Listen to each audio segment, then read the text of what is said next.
2, 3. MTS Ronaldo Rizky-Fian.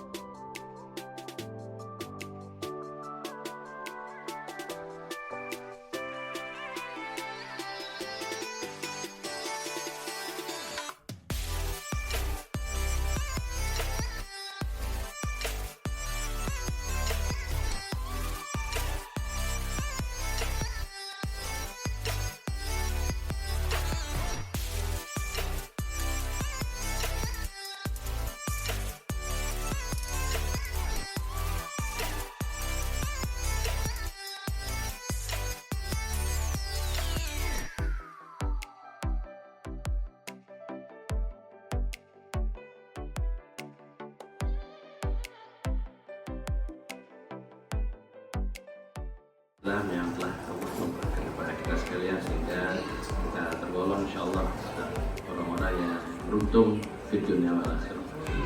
Salawat dan salam mari tidak kita lupa kita aturkan kehadiran junjungan alam urusan Muhammad sallallahu alaihi wasallam. Allahumma shalli ala sayyidina Muhammad wa ala ali sayyidina Muhammad. Manusia termulia sejak manusia pertama ada sampai akhir zaman.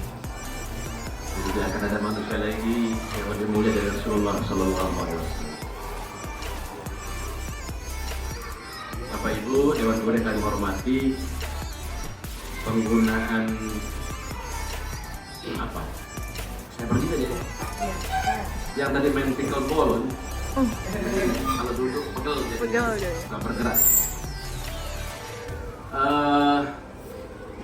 Belajar menggunakan IT ini untuk kita gitu, yang termasuk memang generasi old Pak Kepala. Yang ini kalau normal udah pensiun, 60 dari teknologi. Mancun juga begitu sama, jadi kos sambil masak mie katanya. Belum makan katanya Pak. Kadang-kadang ke dapur dipanggil baru dia lari kan. Ya, Maulana saya yang kita tahu bagaimana beliau itu saking luar biasanya belajar mandiri itu kan. Tapi satu cerita yang paling populer itu sorbannya tidak diketahui terbakar. Sampai seperti itu kondisinya, situasinya kita bisa bayangkan. Sampai sorban tidak diketahui, tidak disadari terbakar karena saking bagaimana beliau mengkaji. Itu kan sangat luar biasa. Kalau kita katakan butuh buku ya butuh kitab. Memang iya, maka kemudian self independent learning itu menjadi sangat penting. Nah sekarang persoalannya adalah bagaimana menumbuhkan itu pada peserta didik kita. Dengan berbagai tantangan yang disampaikan oleh Prof. Mayuni tadi itu, ini kan kita kadang berkelahi dengan anak terhadap penggunaan katakanlah handphone. Kita fakta saja lah, karena saya juga seorang ayah, jadi seperti apa kondisi hari ini kita ingin membumikan misalnya teknologi informasi dengan berbagai platformnya ini di dalam dunia pembelajaran, tapi di sisi lain ada banyak hal yang sangat menarik. Yang lebih menarik, misalnya tadi video-video game yang kemudian jauh lebih menarik dari apa yang kita berikan. Nah, maka kemudian nanti apakah ini menjadi bagian dari solusi atau sebaliknya, nanti kita refleksi terakhir. Tetapi ini adalah hasil penelitian yang kami lakukan tentang bagaimana misalnya self-independent learning itu dikonstruksi berdasarkan, ini yang pertama adalah bagaimana teknologi informasi dengan berbagai multiple platform itu, kira-kira Bapak dan Ibu, ini dalam rangka extended learning opportunity. Bagaimana kita misalnya menciptakan kesempatan belajar yang diperluas, tidak hanya di kelas. Nah, maka kemudian bagaimana menjembatani kegiatan yang ada di kelas dengan kegiatan yang di luar kelas. Disinilah kemudian teknologi informasi itu dengan berbagai multiple platform itu bisa kita manfaatkan. Misalnya hari ini, kemarin misalnya karena kami harus melakukan berbagai hal, maka sementara di sisi lain kami harus melakukan pembelajaran ada kelas, maka kami coba memanfaatkan LMS, Learning Management System, sehingga anak juga bisa belajar, kemudian aktivitas yang lain bisa berlangsung. Extended Learning Opportunity. Kita menciptakan kesempatan belajar. Kesempatan belajar itu Bapak dan Ibu kan hari ini misalnya anak sehari belajar mata pelajaran paling tidak 3 atau 4 kan? 3-4 mata pelajaran. Bebannya bagaimana? Kemudian apalagi kalau misalnya bahasa Inggris, bahasa Arab, di jam terakhir. Nah, kalau misalnya ya kan, apakah bahasa Arab atau bahasa Inggris ini, katakanlah bahasa Arab. Bahasa Arab ini fokusnya kepada kemampuan komunikasi atau kemudian fokus ke kajian kitab. Ini kan dua hal yang berbeda. Maka kalau di bahasa Inggris itu ada berbagai metode. Kalau grammar translation method, GTM itu kan difokuskan pada kemampuan tata bahasanya untuk kemudian memang kalau kita korelasikan dengan kitab ya kemampuan kitab akhirnya. Tapi kalau misalnya tujuannya untuk komunikasi, jangan grammar translation method kan gitu. Nah maka pilihan-pilihan itulah yang kemudian akan sangat dipengaruhi oleh tujuan. Learning opportunity ini menjadi sangat penting Bapak dan Ibu. Maka sekali lagi yang terpenting adalah membangun budaya sekolah, membangun budaya madrasah di mana kesempatan belajar itu tidak hanya ketika gurunya ada di kelas. Kadang kan kita, mohon maaf saja, kita kan sama profesinya. Apakah kita mengajar itu karena jamnya selesai sehingga kita harus keluar, atau memang anak sudah menguasai apa yang harus dikuasainya? Kadang-kadang kan juga tidak jelas antara keduanya itu. Kita terpaksa keluar karena memang waktunya sudah habis, bukan karena anak sudah menguasai apa yang seharusnya dikuasainya. Nah maka untuk itu kesempatan belajar di luar tatap muka secara langsung ini mungkin perlu kita pikirkan. Misalnya budaya sekolah, budaya madrasah, kesempatan belajar. Bagaimana tembok ini dibuat bisa berbicara? Misalnya kosakata ya ada, kita buat banner-banner kecil kemudian ditempel sebelum masuk ya anak-anak menghafal. Saya ingat betul bagaimana cara belajar di kedokteran itu. Misalnya masuk ke laboratorium, ada beberapa pintu jaga, baru dia bisa sampai ke tempat praktikumnya. Di pintu pertama dia diseleksi dulu dengan berteori, dicecar dengan teori, secara teoritik, maka dia harus hafal betul. Jadi yang menghafal itu menjadi sesuatu hal yang wajib bagi mereka. Kalau dia tidak kuasai teori ya sudah, di pintu pertama dia berhasil, di pintu kedua lagi dicecar dengan berbagai teori yang akan dipraktikkan. Ketika kemudian tidak bisa melewati itu, maka dia akan kembali lagi di belakang, terus begitu. Akhirnya apa? Bisa masuk ke ruang praktikum itu karena secara teoritik dia sudah di luar kepala. Nah, kita kan ya tadi itulah kondisi kita. Maka kemudian belajar bahasa itu, jangan dulu kita berpikir critical thinking skill, bagaimana menciptakan kesempatan belajar tidak hanya ketika guru di kelas. Nah, untuk itu kemudian kalau syukur-syukur nanti kan media ini kan banyak yang bisa kita gunakan untuk menjembatani itu. Kalau dulu kita paper test mungkin supaya supaya bisa dilacak keseluruhannya, sebentar kita lihat apa saja platform yang bisa digunakan. Itu yang bagaimana menciptakan kesempatan belajar yang lebih luas.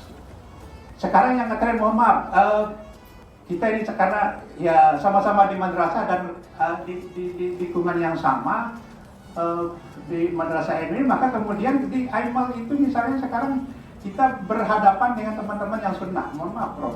Dan yang dilakukan itu sederhana sebenarnya. Yang ini yang dilakukan, extended learning opportunity. Dia menambah stay di sekolah, di madrasah itu lebih lama dari kita. Apa yang dilakukan ya sebenarnya tidak, ya biasa saja, ya menghafal dan yang lainnya. Karena bisa juga kita lakukan. Dan itu kemudian, mohon maaf, banyak ya public figure kita di organisasi yang kemudian tertarik dengan itu sehingga menyekolahkan anaknya ke situ. Padahal madrasah itu adalah tempat kaderisasi terbaik oleh Maulana Syekh. Oleh karena itu ini perlu kita pikirkan, apalagi kalau misalnya kita bisa lakukan itu di sini, dan insya Allah sudah kita melihat, tinggal bagaimana memanfaatkan semua dinding bisa berbicara. Itu yang dimaksud oleh Prof tadi itu, bahwa benar-benar kecil saja nanti sebelum masuk ya menghafal kosakata 2-3 setiap hari kan cukup luar biasa. Itu bagian dari cara extended learning opportunity. Baru berikutnya yang kedua adalah contextualized instructional material. Tadi yang disebutkan oleh beliau. Bagaimana kalau di bahasa Inggris itu kan apa yang disebut dengan functional text. Kan text itu ada interpersonal, transaksional, short functional text dan long functional text. Functional text yang dimasukkan oleh beliau itu yang ada di sekitar kita dulu. Kosakata yang ada di sekitar kita. Terus kemudian ini kan banyak hal. Ini saja misalnya piala yang banyak ini, kalau kita identifikasi objeknya kan banyak kosakata yang belum kita lihat. Oleh karenanya bagaimana mengkontekstualkan materi itu tidak hanya fokus kepada materi yang di buku teks ini. Kan buku teks ini tentang yang entah jauh di mana sana. Di sana background knowledge terhadap teks itu kan sangat sulit bagi peserta didik kita. Maka kemudian kurikulum ini sebenarnya ya, kalau bagi saya sih sebenarnya cukup bagus memberikan kita kewenangan yang diberikan. Buktinya apa? Misalnya sekarang kurikulum 2013 kan hanya membuatnya fase. Setiap ada 6 fase. Misalnya fase A itu di blok kelas 1 2, fase B itu 3 4, fase C itu 5 6, fase D itu fase D senawiyah saja misalnya, itu kan 3 kelas yang di blok. Kelas 7, 8, 9 di blok jadi satu. Fase rumusan kompetensi yang diinginkan itu kan hanya satu rumusannya. Kalau di bahasa Inggris kan dibuat menjadi 3 bagian. Artinya apa? Kita diberikan keleluasaan untuk bermain di sini, di materi. Silakan Anda, Bapak Ibu, kurikulum itu mengatakan apa saja yang Anda ingin perbuat, kembangkan materinya. Yang terpenting di akhir begitu dia kelas 3 terakhir selesai, dia ingin ini, dan itu minimalis dibuat. Di kurikulum ini. Maka dia disebut dengan essential material saja. Yang pokok-pokok saja diatur. Yang extendednya, developnya ya silakan kita yang melakukan. Artinya apa? Kita diberikan kewenangan untuk mengadopsi, memodifikasi berbagai jenis teks itu. Yang ketiga adalah tentunya ini bisa dilakukan dengan multiple platform. Artinya apa? Yang ingin saya katakan bahwa ketika kita berbicara misalnya kan technological knowledge, kalau di TPM itu kita bisa memanfaatkan berbagai sumber-sumber itu. Ada video yang sebenarnya tidak diciptakan, tidak dibuat untuk pembelajaran, tetapi kan kita bisa gunakan, kita bisa memanfaatkan. Nah disitulah yang kemudian, mohon maaf, kemarin misalnya saya melihat juga ada tes yang anak semester 1 senawiyah, tetapi kemudian saya lihat soalnya bahasa Inggris, ada beberapa item dari soal itu yang tidak tepat. Tidak tepat pada teksnya, tidak tepat juga pada soalnya. Artinya ada yang error di situ. Nah, hal-hal seperti itu kan bisa kita menggunakan berbagai teknologi yang multiple platform yang bisa kita gunakan untuk edit, sehingga menghindari hal-hal yang sederhana. Kesalahan struktur, grammar itu bisa dikurangi. Contextualize. Dan kemudian contextualize learning experiences. Pengalaman belajar Bapak dan Ibu, learning experiences ini menjadi sangat penting kalau kegiatan pembelajaran. Maka kemudian bagaimana dalam konteks misalnya pembelajaran bahasa Arab ataupun bahasa Inggris ataupun mata pelajaran yang lain sebenarnya. Mata pelajaran yang lain, kenapa menjadi sangat penting contextualized learning experiences ini? Daya ingat seseorang itu akan jauh lebih lama ketika dia mengalami, seperti tanya Prof tadi. Daya ingat seseorang itu akan jauh lebih lama ketika dia mengalami daripada dia menghafal. Bukan berarti menghafal itu tidak bagus, tetapi jauh lebih baik kalau misalnya dengan cara dia mengalami.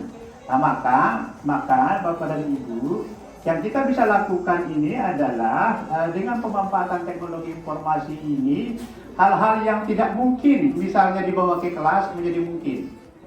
Ya, hal-hal